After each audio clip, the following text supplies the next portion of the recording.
Familia Pilar de Vida, ya comenzamos con nosotros, pero para ello queremos saludar como es costumbre para nosotros y un gusto poder tener a don Óscar Osorio. Muy buenos días, don Óscar. Buenos días, niña, mucho gusto.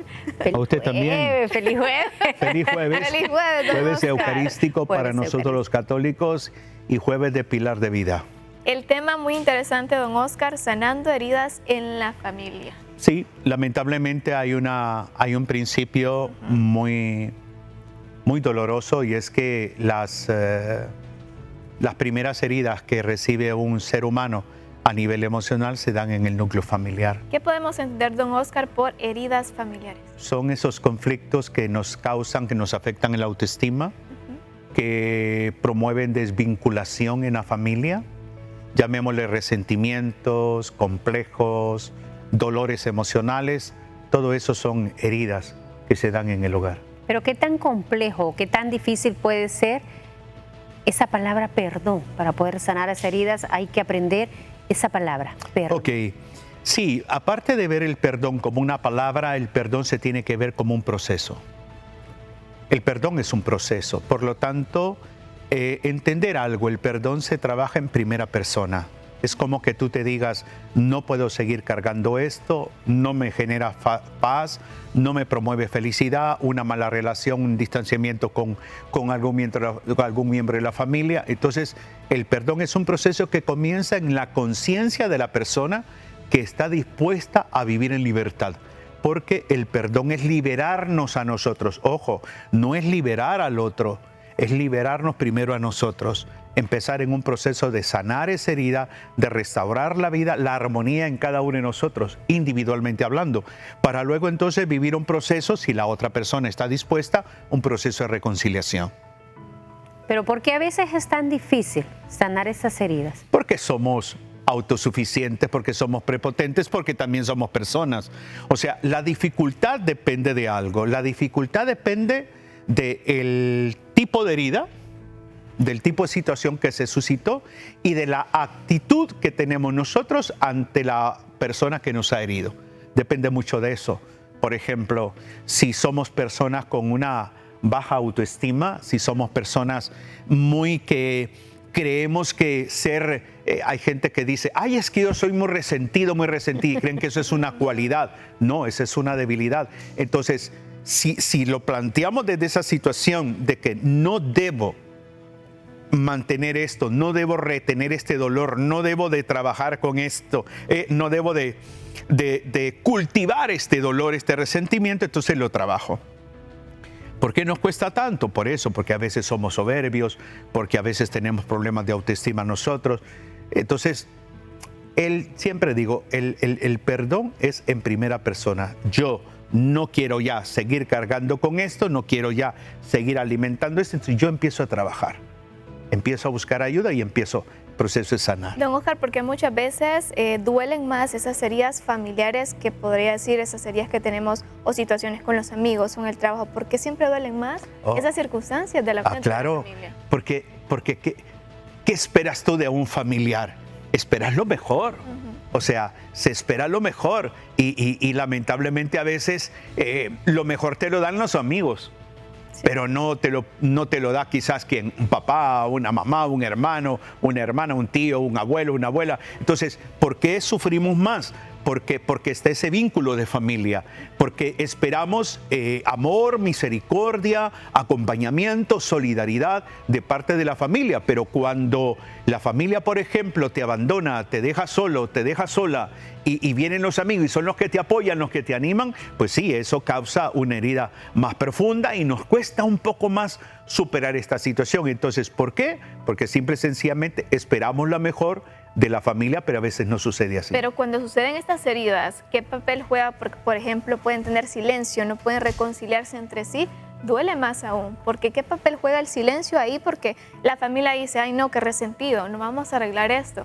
Entonces juega un papel muy importante el poder conversar abiertamente con ese familiar. Ah, claro. El asunto es que para conversar con el familiar, ambos deben de tener interés de conversar. El problema es cuando uno de los dos no tiene interés, entonces ahí es trabajo individual, ahí eres tú. buscando más tu paz interior, tu salud emocional, tu salud mental. Entonces tienes que buscar ayuda externa, ya sea un sacerdote, un orientador de vida, para poder manejar esta situación de la relación con esa persona que no quiere hablar del tema, que quiere obviar el tema, que quiere evadir el tema. Pero ahí no podemos obligar a esa persona, pero sí podemos obligarnos nosotros a trabajar nosotros para tener ese equilibrio emocional y espiritual en nuestra vida. Es ahí entonces, don Oscar, debemos de poner en práctica, entonces, cómo aprender a perdonar, cómo aprender a conversar para que esas heridas no aumenten o esas heridas no nos lleven a un dolor profundo. Ahí tu pregunta entra en un campo que a mí me gusta mucho hablar, es la resolución de conflictos. O sea, eso tiene que ser un factor a nivel de la cultura familiar. En toda familia deberíamos de establecer ese principio. Vamos a resolver los conflictos. Así es. Entonces, ¿qué significa esto? La cultura de la resolución de conflictos es comunicación, es diálogo. No vamos a dejar avanzar esta situación. Vamos a sentarnos, vamos a conversar porque queremos mejorar esa situación, que esta situación se supere, porque una situación también es que cuando hay un conflicto entre dos miembros de la familia, toda la familia sufre. Toda la familia experimenta el efecto. Entonces, la resolución de conflicto que puede ser establecido por papá, por mamá, por una figura de autoridad en casa, consensuar, discernir, dialogar para empezar un proceso de superar la situación. Pero de no llegar a esa resolución del conflicto, ¿cuáles son esas consecuencias? ¿Más caos, más intranquilidad? Sí, claro. Las consecuencias son, primero, el debilitamiento del vínculo. O sea, la relación entre esas dos personas empieza un proceso de desvinculación. Segundo, que eso genera cierto nivel de, por decir así, de estrés en la vida familiar. Tercero, pues esa relación que puede llevar a caer en enemistad. En enemistad. Por ejemplo, conozco casos de que entre hermanos no se dirigen la palabra, van a visitar a la mamá, por ejemplo, y uno de los dos le dice a la mamá, mira, si tu hijo va a llegar, dile que no llegue, que yo voy a estar. O sea, eso es feo, eso es horrible. Sí. Las peleas por una herencia, por una vaca, por un burro, por una casa, o sea, cuestiones así. Entonces, hay que tener mucho cuidado porque eso es muy doloroso y también es muy condicionante para el resto de la familia. Por ejemplo, vamos a celebrar el cumpleaños de tal. Ajá, y tú dices, carajo, pero va a llegar fulano, va a llegar fulana. Ay, no la voy a pasar bien. Desde ahí hay un proceso de desvinculación, no solo contra esa persona, sino contra el resto de la familia. Pero ¿qué pasos podemos seguir, don Oscar, nosotros o en la familia para poder disculpar o pedir perdón? Bueno, hay que diferenciar, no tanto disculpar, es perdón. La disculpa es grado menor del perdón.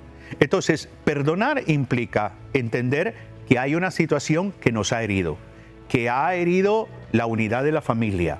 Por lo tanto, alguien tiene que ser promotor de un encuentro para dialogar, de un encuentro con el propósito de restaurar la relación, de un encuentro donde basado en el respeto nos vamos a escuchar ambas partes.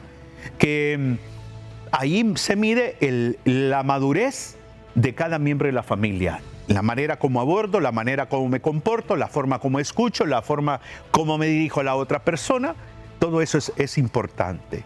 La clave en esto es buscar la manera como clarificar y definir la situación en el núcleo familiar. ¿De qué manera podría cambiar un familiar el dolor de esta herida para poder volver a unir a ciertos miembros de la familia? Ok. Si hablamos de la persona que está resentida, trabajar el resentimiento. Si es la persona que está herida, pues trabajar esa herida. A veces se necesita a una ayuda externa, una ayuda en el campo espiritual, en el campo psicológico. Pero la clave está en querer por el bien de la familia, por el bien de la armonía, emprender un proceso de tener esa disponibilidad y esa capacidad realmente de superar la situación, que no estoy diciendo que es fácil, que es un proceso que duele, pero que por el bien de la vida familiar y por el bien de la salud emocional de cada uno hay que hacerlo. Los padres juegan ese papel fundamental, don Oscar, para poder dar ese paso, por supuesto, para poder sanar esas heridas en familia y ser ese ejemplo de los hijos. Los padres somos los primeros ejemplos a seguir. Si tenemos un papá o una mamá con un espíritu conciliador, un papá o una mamá que promueve la autoestima de los hijos, un papá o una mamá abiertos al diálogo, un papá o una mamá que tienen esa visión de ser gestores de resolución de conflicto, entonces estamos propiciando un ambiente familiar altamente favorable para evitar esas situaciones. ¿Cómo se podrían construir, don Oscar, nuevas memorias o nuevas situaciones bonitas en familia después de haber hablado, de haber sanado esas heridas? Depende de la actitud de cada uno de los miembros de la familia. Actitud positiva, actitud de apertura, o sea, por ejemplo, hacer ciertas actividades en familia, como tener una comida en familia, celebrar algún cumpleaños, algo así. Empezar a hacer esas acciones así, eso contribuye mucho también a ir sanando las heridas. A buscar esa paz en la familia, entonces. Claro que sí, por supuesto. Esa es la misión. Don Oscar, y no podemos finalizar sin antes usted nos dé esa oración para que usted también, que nos está mirando y escuchando, pues aprenda a sanar esa herida, y todo debemos de hacerlo en oración. Muy bien, en el nombre del Padre, del Hijo, del Espíritu Santo. Amén. Señor, tú eres el buen Dios que es familia, Padre, Hijo y Espíritu Santo. Has querido tener una familia y escogiste a la Virgen María, a San José, para que tú, Señor Jesús, también te encarnaras en esta realidad. Hoy mira la realidad de cada familia, las situaciones adversas que atraviesan, esas relaciones interpersonales en el hogar donde quizás se han visto fraccionadas, afectadas. Señor, oramos por las familias que se han debilitado en el vínculo, donde hay distanciamientos quizás entre un miembro con otro miembro de la familia. Pedimos la paz y un espíritu de reconciliación para que surja la gracia tuya en una vida en armonía. Todo, Padre, lo pedimos orando a la Virgen María y a San José, que intercedan por nuestros hogares y por la unidad de nuestras familias. Todo lo pedimos en el nombre de Jesús, que vive, reina y señorea por los siglos de los siglos. Amén. Amén. En el nombre del Padre, del Hijo y del Espíritu Santo. Amén. Amén. Nos ponemos de pie entonces para Pongámonos de pie. Ahí está, la verdad que muy bonito el tema, don Oscar, sobre todo para las familias, el poder pedir perdón es tan necesario, y sobre todo poder transmitir una alegría a cada uno de nuestros queridos familiares y poder también vincular la escucha activa y sobre todo la comunicación. Es muy importante, sobre todo, lograr esa paz en la familia, y todo, como lo mencionaba don Oscar, lo vamos a hacer también de la mano de Dios. Pero hay que aprender sobre todo la palabra perdón. Perdón. Porque si no la aprendemos, en nada estamos. Pero encomendarse siempre a Dios.